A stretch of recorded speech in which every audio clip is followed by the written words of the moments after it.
شادیوں میں تو ٹھیک ہے بلانا پڑتا ہے، کیا آپ عید کے دن بھی بلانا پڑے گا؟ لوگ خود چل کے بغیر اذان کے آئے گا.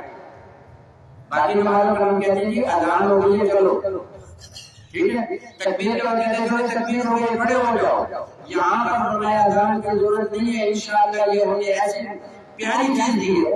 اللہ فرماتے ہیں اتنی پیاری چیز دی ہے، اتنی شان والی چیز دی ہے کہ بغیر اذان کے بندے اٹھ کے پڑے گئے، تیاریاں کر کے آئے گے اور تکبیر کی ضرورت نہیں ہے. علماء اور اس کے اندر جب ہمیں کہا گیا کہ جب یہ آتے ہوئے کیا پڑھتے ہوئے ہو اللہ اکبر اللہ اکبر، اس عید میں آتے اور جاتے ہوئے بلند آواز سے تکبیر پڑھی ہے.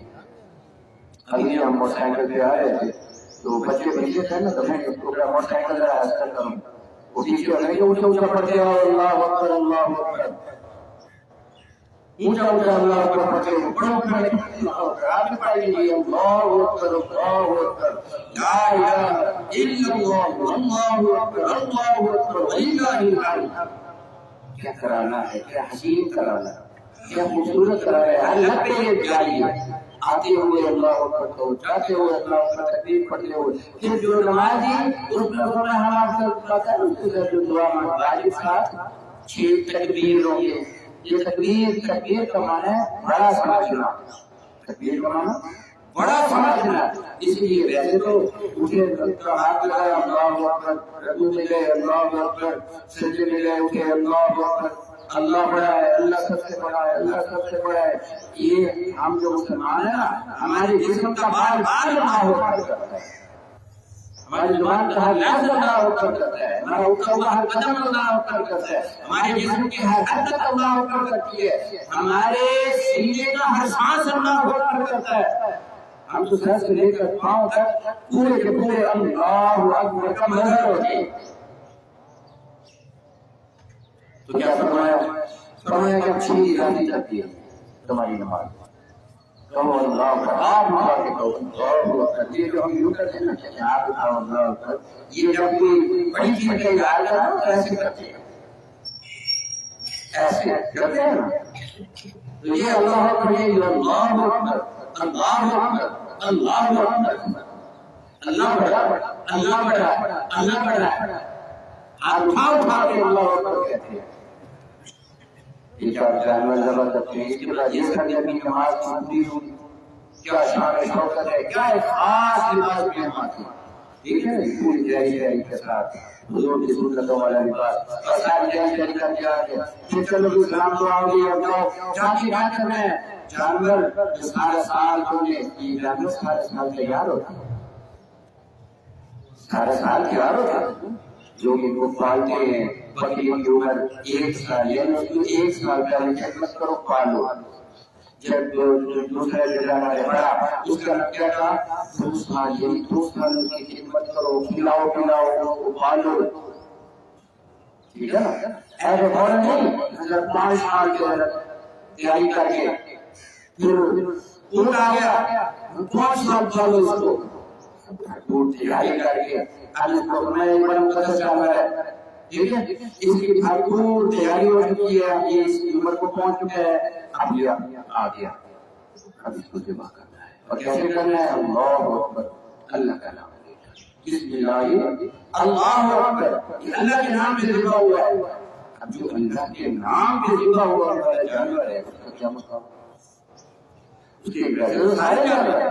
اچھا وہ قربانی نہیں ہوتی ہو جاتی، وہ تو شہری طور پر ذبح کرتے ہیں اور گوشت کے طور پر کھاتے ہیں، کھانے کے طور پر کھاتے ہیں. یہ قربانی جو ہے آپ کو معلوم ہونا چاہیے 3 دنوں کے علاوہ پورے سال میں کسی دن نہیں ہے. جسے ہم قربانی بولتے ہیں نا، قربانی، یہ قربانی آ گئی، قربانی آ گئی. یہ قربانی تو ہے صرف 3 دن، ایک آج کا دن ہے تو اگلے دن ہے، اور ان میں روزہ روک دو تو میں کافی ساری عبادت کرو ٹھیک ہے نا. ان 3 دنوں میں روزہ نہیں رہے گا. کیوں؟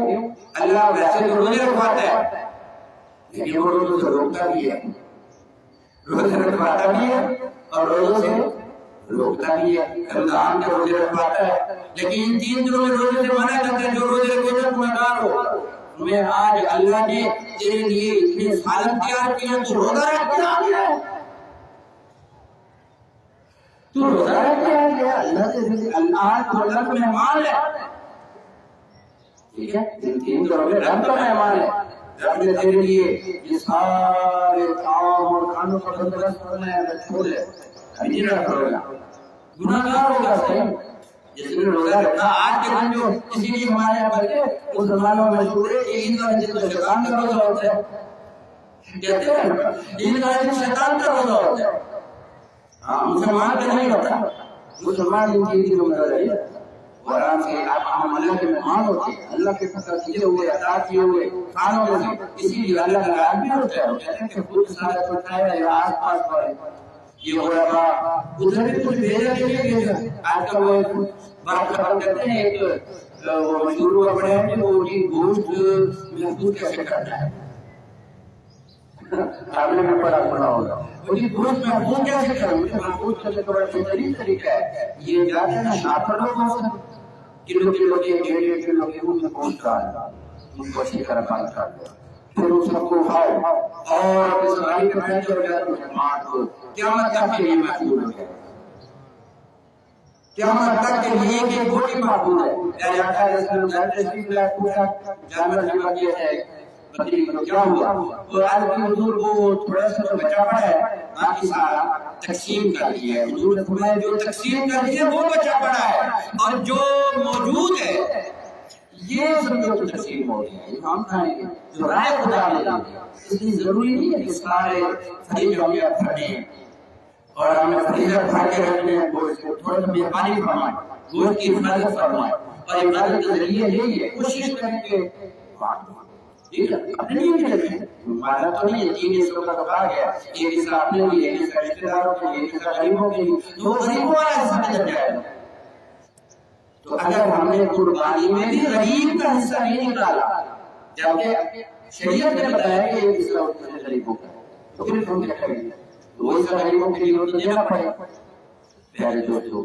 یہ ہے ہماری عید قربان، اور ہم اس وقت جو ہم یہاں آئے رہتے ہیں پھر قربانیاں کریں گے تو آپ کو مبارک ہو کہ آپ یہاں پر جو ہم آئے ہوئے ہیں ہمارے ہاتھ میں نظر تو نہیں آ رہا مگر اسلام کا بہت بڑا جھنڈا ہمارے یہاں، ہم دین کی حفاظت کرنے والے ہیں، قربانیاں کر کے دین کی حفاظت کرتے ہیں اور گوشت تقسیم کر کے دین کی حفاظت کرتے ہیں، یہ 3 دن ہے صرف قربانی، اس لیے جن حضرات کا ابھی تک کوئی ڈرامہ ڈول ہے اس مسئلہ قربانی کا تیاری فرما لے 3 دن موجود ہیں، اگر آج نہیں کر سکے تو کل کر لیں، کل نہیں کر سکے تو پرسوں کر لیں، ورنہ قربانی نہیں ہوگی، اسی لیے مسئلہ ہے کہ جو ان 3 دنوں میں اس کے اوپر واجب تھی اور اس کو قربانی نہیں کی تو اب وہ بعد میں کیا کرے، جب وہ ایک جانور لے کے قضا کے طور پر ذبح کرنے قربانی سے ٹھیک تھی پھر کیا کرے، قضا کیسے کرے، قاضی صاحب وہ پیسے بنائے اور ویسے اللہ کی راہ قربانی والا بتائیے، جن نے یہ مسئلہ نہیں لیا ہو گیا بعد میں وہ قربانی نہ کر سکے،